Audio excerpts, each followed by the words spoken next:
나는 선한 목자이다. 나는 내 양들을 알고 내 양들은 나를 안다. 그것은 마치 아버지께서 나를 아시고 내가 아버지를 아는 것과 같다. 나는 양들을 위하여 내 목숨을 버린다. 나에게는 이 우리에 속하지 않은 다른 양들이 있다. 나는 그 양들도 이끌어와야 한다. 그들도 내 목소리를 들을 것이며 한 목자 아래에서 한 무리 양떼가 될 것이다. 아버지께서 나를 사랑하신다. 그것은 내가 목숨을 다시 얻으려고 내 목숨을 기꺼이 버리기 때문이다. 요한복음서 10장 14에서 17절 말씀. 요한복음서 10장의 말씀을 보면 예수와 그의 적대자들 사이의 관계가 점점 날카로워지는 걸 알 수 있습니다. 서로 간의 긴장감이 갈수록 점점 더 심해집니다. 사실 긴장감이 더해진다라는 이 말은 관계가 점점 더 안 좋아진다라는 말일 수 있습니다. 예수와 그의 적대자들과의 관계는 왜 갈수록 더 안 좋아지는 것일까요? 그 이유는 예수의 발언 때문입니다. 예수는 오늘 말씀에서 사람들을 자극하는 말들을 몇 차례 반복하셨습니다. 예수는 자신을 이렇게 묘사했는데 먼저 자신을 나는 양이 드나드는 문이다 라고 말했습니다. 요한복음서에는 나는 무엇이다 라는 예수의 발언이 7번 등장합니다. 그 7가지는 나는 생명의 떡이다, 세상의 빛이다, 양의 문이다, 선한 목자다, 부활이자 생명이다, 길이요 진리요 생명이다, 참 포도나무다, 이렇게 7가지입니다. 이 가운데 요한복음서 10장에는 2가지가 등장하는데 방금 말씀드린 부분이 바로 그 첫 번째입니다. 예수는 자신을 양이 드나드는 문이라고 묘사했습니다. 사람들은 양이고 예수는 문입니다. 양이 우리에 들어가기 위해서는 반드시 문을 통과해야 합니다. 문으로 들어간 양만이 참된 양입니다. 그러나 문을 통과하지 않고 다른 데로 넘어서 들어간 양들도 있었습니다. 예수는 이들을 도둑이자 강도라고 말했습니다. 이 발언은 사람들을 자극하기에 충분했습니다. 이는 예수가 자신만이 참 진리라고 말하는 것이기 때문에 그러합니다. 이어서 예수는 자신을 선한 목자라고 묘사했습니다. 이것이 예수의 7가지 자기 묘사 가운데 3번째이자 오늘 본문에 등장하는 2번째 묘사입니다. 이번에 예수는 자신을 선한 목자라고 묘사했습니다. 목자는 무엇을 하는 사람입니까? 양을 이끄는 사람을 뜻합니다. 목자는 밤이 되면 울타리나 담 안으로 양떼를 몰아넣었습니다. 밤의 짐승들로부터 양떼를 보호하기 위함입니다. 그리고 아침이 오면 양떼를 다시 끌고 나와서 그들을 목초지로 인도했습니다.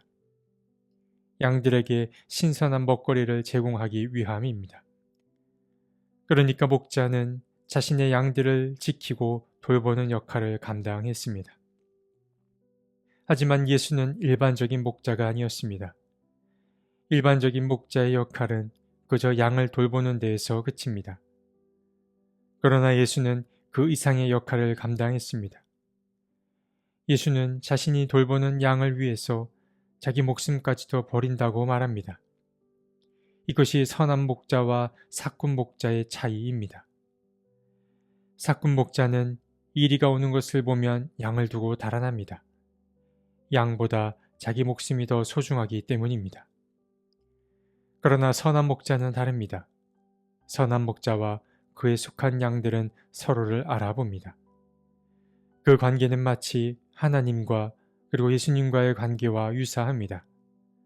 사랑이 중심이 되는 관계입니다.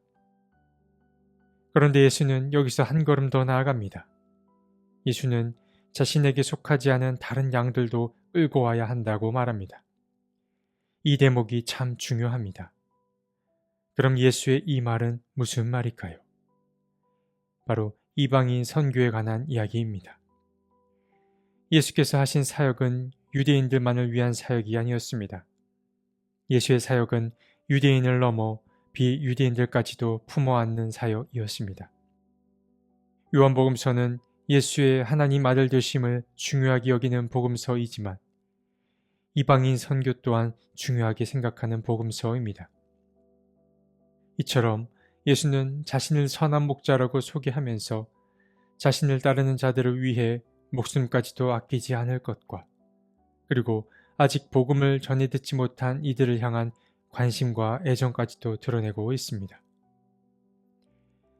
예수의 이러한 두 가지 자기 선언이 있고 나서 한 가지 에피소드가 이어집니다. 이 에피소드에는 예수와 예수의 적제자들 사이에 첨예한 갈등이 드러납니다. 예수께서는 솔로몬 성전의 주랑을 거닐고 있었습니다. 그때 유대 사람들이 몰려와 예수께 묻습니다. 당신은 언제까지 우리의 마음을 졸이게 하시렵니까? 당신이 그리스도이면 그렇다고 분명하게 말하여 주십시오. 사람들은 답답했습니다.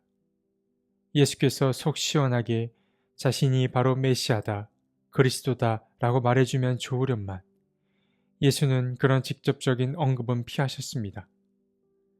물론 예수가 전혀 그런 발언을 하지 않은 것은 아닙니다. 요한복음서 4장을 보면 예수는 사마리아 여인의 말에 내가 그리스도다, 메시아다 라는 응답을 한 적이 있습니다. 물론 그때에도 본인의 입으로 직접 그리스도 혹은 메시아라는 말을 하진 않았습니다. 그런데 오늘 본문으로 돌아와서 보면 예수 자신은 이미 내가 그리스도다 라고 말하였는데 너희가 믿지 않았다라고 이야기합니다. 무슨 말인가 싶습니다. 그러나 예수가 여기서 이미 말했다라는 말은 정말 말을 통해서 그것을 드러냈던 것이 아니라 자신이 한 일들을 통해서 자신이 그리스도이자 메시아임을 드러냈다라는 말인 것입니다. 이것이 참 중요합니다. 예수는 여기서 신앙의 아주 중요한 요소 한 가지를 언급하는데 이것은 바로 행위입니다. 행동입니다. 믿음과 행위에 대한 논쟁은 아주 오래된 논쟁입니다. 믿음이 중요하냐, 행위가 중요하냐는 논쟁 말입니다. 결론부터 말씀드리면 믿음도 중요하고 행위도 중요합니다. 그러나 우리는 이렇게 생각해 볼 수 있습니다. 믿음이 있다면 행동하기 마련입니다. 예수는 자신의 말보다 자신이 한 행동에 더 무게를 두었습니다. 정말 그러합니다. 사람은 자신의 행위로 내가 누구인지를 드러냅니다. 어떻게 보면 행위가 믿음에 선행한다라고도 말할 수 있습니다. 예수는 이러한 언급을 하고 나서 자신과 아버지는 하나라고 말하였는데 이 말을 들은 사람들은 돌을 들어 예수를 치려고 했습니다. 바로 이것입니다. 예수는 사람들의 심리를 잘 알고 있었습니다. 사람들은 말로 당신이 그리스도임을 고백하라고 했지만 말을 하자 예수를 돌로 쳐서 죽이려고 했습니다. 예수는 사람들의 이러한 한계를 너무 잘 알았기에 말은 줄이고 행동으로 자신의 존재를 드러낸 것입니다. 오늘 본문에는 예수의 자기 선언 두 가지가 등장했습니다. 하나는 나는 양이 드나드는 문이다 였고 다른 하나는 나는 선한 목자이다 였습니다. 이 두 가지를 통해 우리가 알 수 있는 것은 예수 사역의 중심에는 사랑이 있었다라는 것과 그리고 예수는 그 사랑을 말이 아니라 자신이 하는 일을 통해 드러나고자 했다는 사실입니다. 이것을 아는 것이 중요합니다. 바울이 고린도 교회에 전한 이야기가 문득 떠오릅니다. 내가 사람의 모든 말과 천사의 말을 할 수 있을지라도 내게 사랑이 없으면 울리는 징이나 요란한 꽹과리가 될 뿐입니다. 라는 말입니다. 사랑이 중요합니다. 모든 일에 앞서 사랑을 구해야 합니다. 그리고 말보다 그것을 살아내는 것이 중요합니다. 물론 말도 무척 중요합니다. 말은 사람을 살릴 수도 있고 반대로 죽음으로 이끌 수도 있기 때문입니다. 그러나 말보다 더 중요한 것은 삶입니다. 태도와 행동이 더 중요합니다. 예수는 바로 이것을 우리에게 가르쳐 보여주었습니다. 오늘 하루 하나님께 사랑을 청하고 말은 아끼되 행위로 사랑을 드러내는 그런 하루를 보내셨으면 좋겠습니다. 하나님, 양의 문이자 선한 목자이신 주님을 바라봅니다. 예수를 만난 이들은 예수 안에서 참 생명과 참 사랑을 경험했습니다. 주님, 우리 안에 정말 참 생명이 있는지요? 우리 안에 참 사랑이 있는지요? 우리 안에 사랑을 채워주시고 그 사랑의 힘으로 마땅히 사랑해야 할 이들을 사랑하게 도와주십시오. 아멘.